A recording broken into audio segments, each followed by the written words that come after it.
Aku harus bagaimana setelah ini? Tommy menatap kalender di dinding, bergumam pelan. Sabtu, tanggal 27 September tahun 2025. Tiba-tiba, ponselnya berdering. Nama Om Robert muncul di layar. Seminggu ini, Om Robert berkali-kali menelpon Tommy, hanya untuk menceritakan masa-masa suksesnya.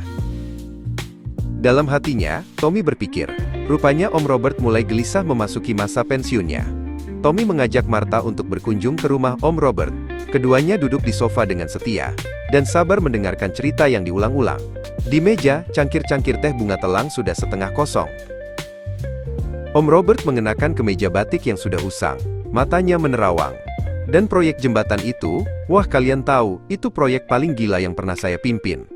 Dulu semua orang pesimis. Kata mereka, Pak Robert, itu tidak mungkin, tapi saya buktikan.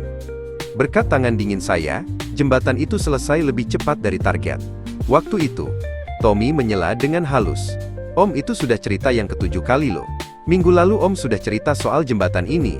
Om Robertus sejenak terdiam, lalu tersenyum hambar. Oh ya? Saya sudah cerita ya? Maaf Tom, mungkin saya sudah terlalu tua. Entah kenapa, yang teringat di kepala saya cuma masa-masa itu. Masa di mana saya merasa selalu dibutuhkan. Martha berdiri, pandangannya ke arah Om Robert. Om, kami mengagumi masa-masa sukses Om.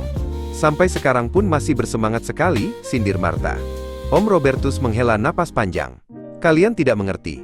Dulu, setiap pagi, telepon saya tidak berhenti berdering. Ada saja urusan, ada saja masalah yang harus saya selesaikan. Sekarang, sepi. Rasanya seperti saya ini, barang yang sudah tidak terpakai lagi. Mendengar kata-kata itu, Martha teringat Tante Susan, dan Om Magnus.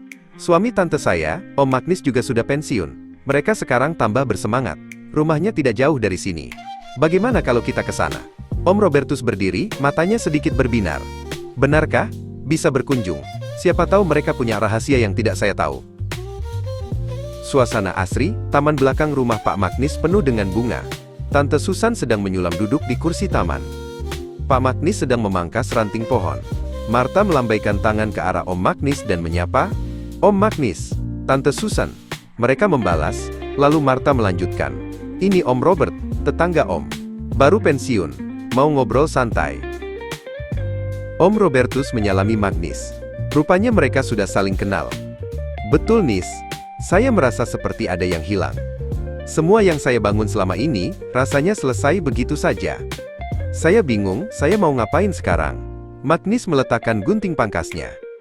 Kebetulan pagi tadi saya baca Injil Lukas bab 9 ayat 43b sampai 45. Perikop ini sepertinya sangat relevan dengan apa yang kamu rasakan sekarang. Om Robertus mengernyitkan dahi. Kok kebetulan sekali? Lalu apa hubungannya Nis? Itu kan soal Yesus yang mau diserahkan. Susan mendekat dan duduk di samping Magnus. Justru itu Bert. Para murid waktu itu tidak mengerti perkataan Yesus. Mereka mengharapkan Yesus sebagai Raja yang berkuasa, bukan Mesias, yang akan menderita dan mati. Pernyataan itu tentu tidak sesuai dengan harapan mereka. Magnus menimpali. Mereka hanya melihat apa yang ada di pikirannya sendiri, yaitu akhir dari seorang pemimpin yang hebat. Mereka tidak bisa melihat gambaran besarnya. Om Robertus mengangguk perlahan, mulai mengerti. Maksud kalian, saya seperti para murid itu ya? Saya mengharapkan pensiun ini sebagai akhir yang damai. Tapi kenyataannya, justru saya merasa hilang. Saya hanya melihat ini sebagai akhir dari karier saya bukan? Susan berdiri, menawarkan ketan bakar andalannya, lalu tersenyum. Tepat sekali Bert, kita sering terjebak dalam ekspektasi kita sendiri.